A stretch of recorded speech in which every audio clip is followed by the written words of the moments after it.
Alors cette fête de la science, en fait, c'est pour le moment la partie un peu émergée d'un iceberg qu'on travaille pour le moment sans trop le dévoiler.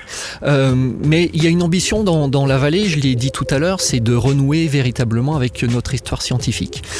Et pour ça, il y a deux gros axes de travail aujourd'hui. Un axe de travail plus porté sur les politiques publiques, c'est de pouvoir adosser nos réflexions, nos grands choix stratégiques sur l'avis d'un conseil scientifique.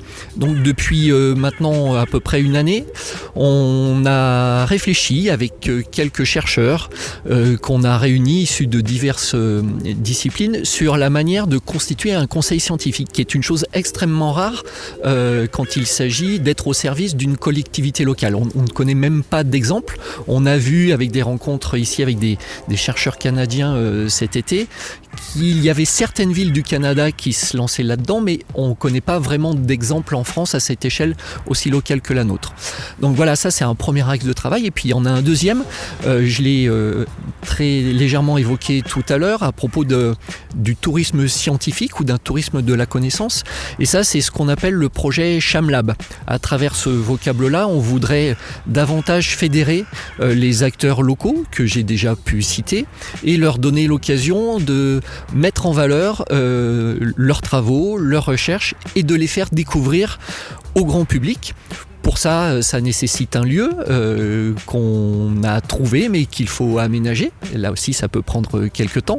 Et puis, ça nécessite aussi de construire un programme à l'année qui ait une certaine cohérence entre tous ces acteurs pour donner de la visibilité et pour que ce soit davantage compréhensible par nos touristes.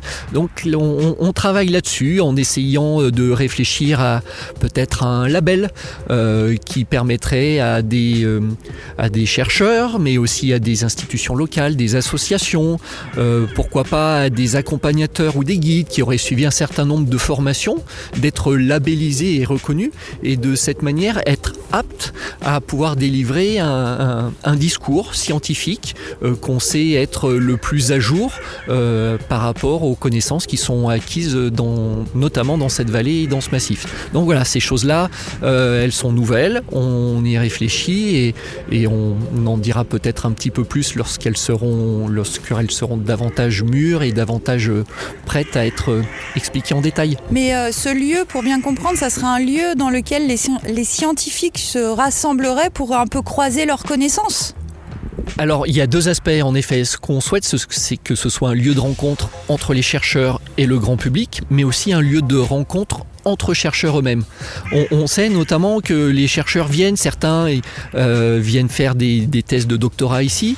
Parfois, ils se débrouillent pour se loger chez les uns, chez les autres. Enfin, ils sont un petit peu isolés pour peu qu'ils ne soient pas véritablement dans la même discipline. Le but, c'est d'offrir une sorte de hub, une sorte de point de rencontre à ces chercheurs et qu'ils sachent que quand ils viennent dans la vallée de Chamonix pour 1, 2, 3, 4, 5 journées de travaux, de relevés de terrain, ils passent par ce lieu et là ils pourront y trouver les bonnes adresses, ils pourront y trouver les coordonnées de leurs collègues qui sont passés là dans les semaines précédentes, ils pourront peut-être y trouver un espace de coworking pour rencontrer leurs collègues, un espace où ils peuvent laisser du matériel. Voilà, on réfléchit à tout ça et tout ça dépendra évidemment de la disponibilité de ce lieu et on espère que ce soit l'aile Valorcine de la gare SNCF qui pourrait abriter et accueillir ce ChamLab.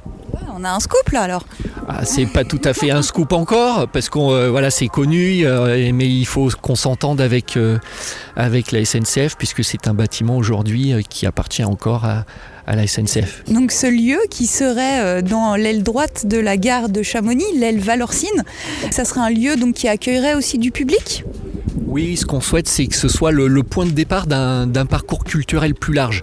On ne veut pas en faire un lieu d'exposition en tant que tel, mais un point de découverte, un point d'origine, pour ensuite aller vers des lieux qui vont détailler plus largement ce qui pourrait être présenté là.